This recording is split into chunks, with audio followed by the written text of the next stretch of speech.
One of the biggest lies we tell ourselves is that women aren't just as visual as men. For some reason, we've convinced ourselves that looks matter way more to us than they do to them. That illusion completely broke for me one day. While scrolling through Instagram Reels, I came across a video of a guy just getting a haircut. Nothing crazy. No dramatic edit. No luxury setting. Just a haircut. But when I opened the comments section, it was absolute chaos. Thousands of women obsessing over this man. Tens of thousands of likes. The word sugar daddy repeated over and over again. We usually joke about men being the thirsty ones online, but this felt like discovering a hidden side of the internet, and it gave me an idea. In a previous video about the female gaze, I focused a lot on personality, vibe, and subtle attraction triggers. But a lot of you wanted something more direct. You wanted to know about the physical side. At first, I thought about making this very scientific, pulling up studies, breaking down facial ratios, quoting research papers. But it felt sterile. Attraction doesn't feel like a lab experiment. So instead, I decided to study something more raw. Social media behavior. I trained my algorithm. Every time I saw a reel where women were flooding the comments for a guy, you let it play. I interacted with similar content. Eventually, my feed was filled with men getting overwhelming positive attention, different backgrounds, different styles, different looks, but there were patterns. Out of curiosity, I ran several of their faces through AI rating apps. Almost all of them scored 8 or above. High masculine feature ratings. Strong dimorphism. So yes, they were objectively attractive by modern standards. But that wasn't the whole story.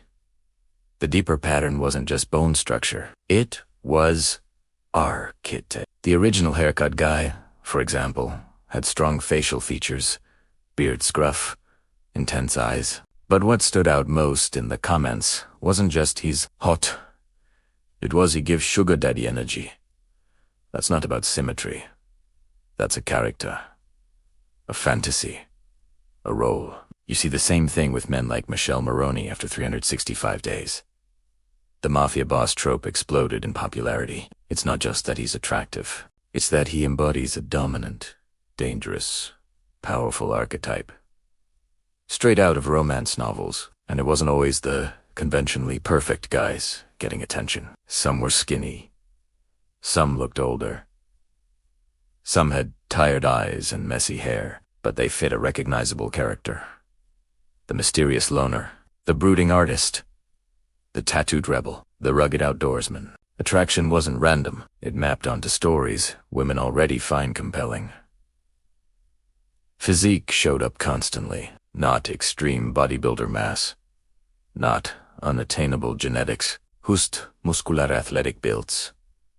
Lean, healthy, strong. The kind of physique you can build with consistent training and proper nutrition over a couple of years. It sent a signal of discipline and capability without looking obsessive. Tattoos appeared frequently too. They're obviously personal and permanent, and not something you should get just to impress someone. But there's no denying they add edge. They reinforce certain archetypes instantly. Paired with a solid physique, they amplify presence. Grooming was non-negotiable. Every single guy had intention behind his look. Clean shave or shaped beard, but never accidental. Eyebrows managed. Skin cared for. Hair trimmed with purpose, nothing sloppy. Grooming isn't vanity. It's self-respect. It's detail orientation.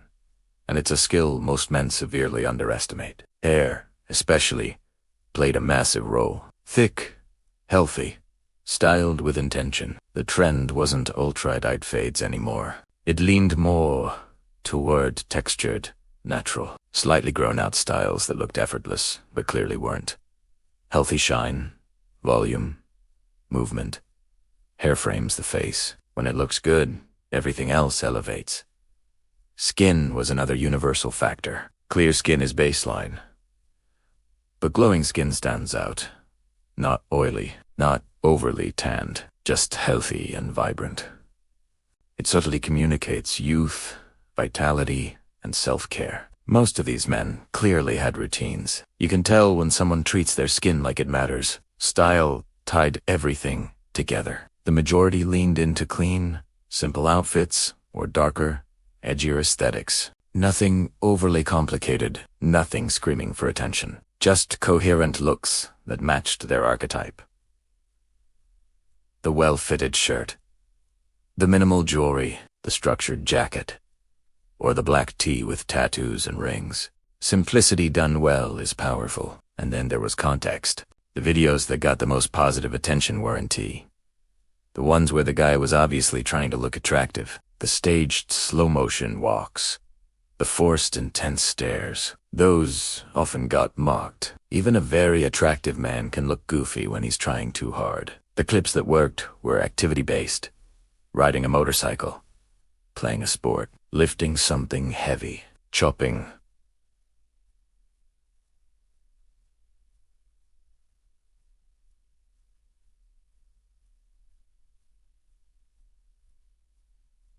Whoa! Getting a haircut.